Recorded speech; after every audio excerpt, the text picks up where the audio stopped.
Hey everybody, once again I am in Washington Square Park.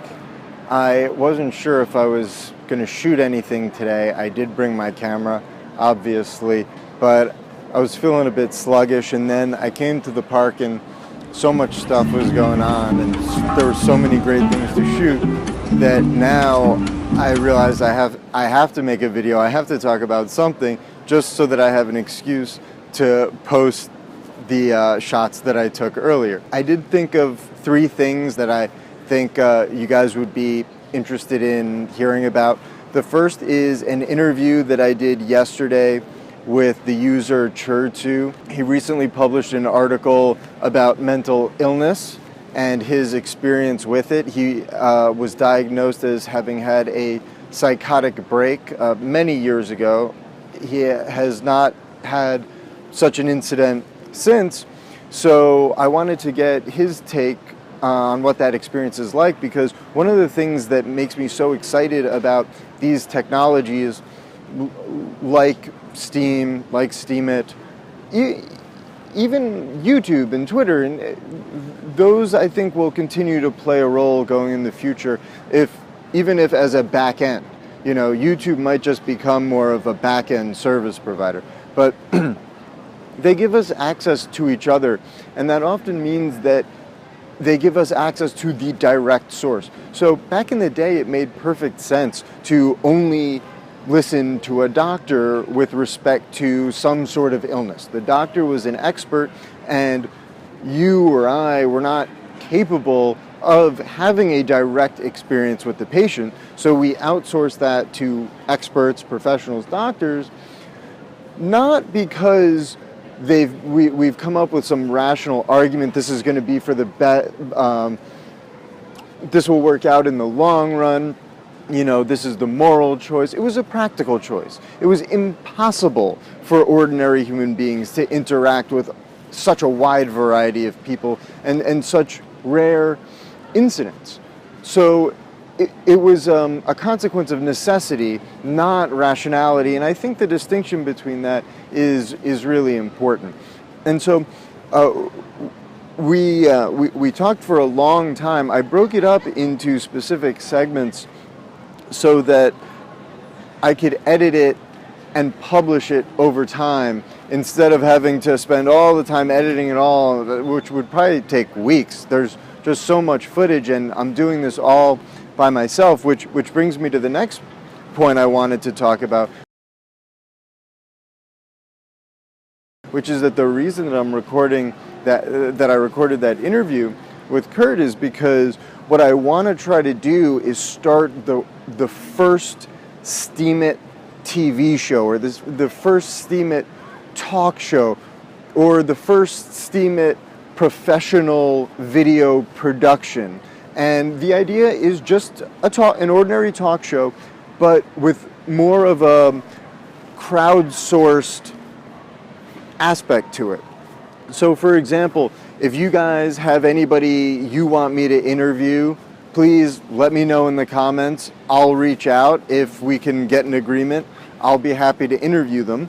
I am not doing this for advertising money, and I'm also not asking you to donate money, right? So this exemplifies one of the revolutionary aspects about Steemit, which is that I can crowdsource a production, in this case a video production, and you don't have to do anything other than upvote it. You don't have to go to Kickstarter and send me any money, and I don't have to hope that I'm going to be able to sell something in the future, whether it's like advertising space or a physical thing.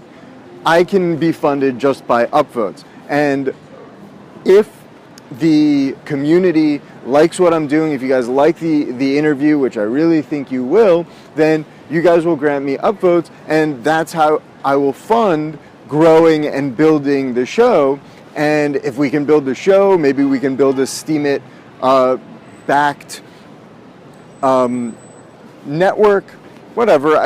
I don't need to do that. Those are ideas that anybody can run with. I think it would be really cool, and in a way it would be exploiting the new organizational framework that Steemit has created. Because the analogy to the old economy, which is still, the economy everybody else is in, you would have a corporation that owns the production company and that pays the talent. And this whole thing together produces some kind of show or film. In this case, much of that stuff is still going on. For example, I, in a way, work for Steemit, yet we have no contractual agreement. The better my show does, the better Steemit and Steem does, because it increases the traffic to the site, it increases the demand for the underlying crypto. For doing that, I'm rewarded in equity in the form of Steem power, as well as some liquid rewards in the form of Steem dollars. So I'm really excited. I think that the production value of the first episode already looked really good. In order to keep costs as low as possible so that it can run on as little funding as it gets, I mean, theoretically, I could keep doing it at this level in perpetuity. But I would love to expand it. More importantly, to get great guests. That would be, I think, the big issue is how do we maximize like the quality of the guests that we can get onto the show. And I think that's more important than spending money on sets or even hardware. I mean, I think these cameras and everything that I've got now is good to last me for a long time as far as gear. The question is, how do we build up an audience, and how do we gain some, I don't want to say authority, but some leverage and some, word of mouth and anything that can get us great guests. The last thing I think you guys might find of interest is an idea I had for an app. Maybe somebody's working on this, and if somebody's working on this and finds what I have to say interesting, feel free to reach out to me. I'd love to help you out in whatever way I can to work on this project. The project is basically a prediction market built on Steemit or Steem. I don't know how the technical details would exactly work. I think it should be able to work. Somebody might be able to help me out on that. Now, a few people have mentioned prediction markets on Steemit before, but never quite like the implementation that I have in mind. It would be a separate site that you go to that integrates with Steemit and the Steem blockchain. So what you would do is you would upload a prediction. You would submit a prediction, and it could be something like, say, Gary Johnson is going to win the US presidency. Anyone could submit anything. Steemit users would then be able to upvote that prediction, just like they would upvote any post. Now, they don't get anything for the upvote. They give the upvote, and that would probably be the way that you fund the app itself, is that all the upvotes are credited to the account associated with the app. So everybody upvotes, right? But an upvote means a prediction of truth. So in the case of my previous example, Gary Johnson is going to win the US presidency. If you upvote that, that is a true vote. And so at a specific time, the prediction has to be finite in some way. Obviously, that would have to be engineered into the site somehow. Maybe when you create the prediction, you put a time limit on it. Once the time limit is reached, the crowd would then have to somehow vote to determine the outcome. And so in the case of something like Gary Johnson winning the presidency, that's pretty clear cut. One would expect that 99% of people are going to agree that he won the presidency. 1% will probably argue there was election fraud, right?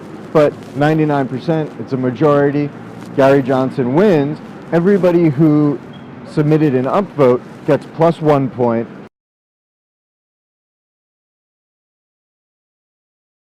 The object is to get as many points as possible. The people who have the most points are the best forecasters. On top of that, you could enable betting. You get to put money on whether the prediction will be voted to be true in the future.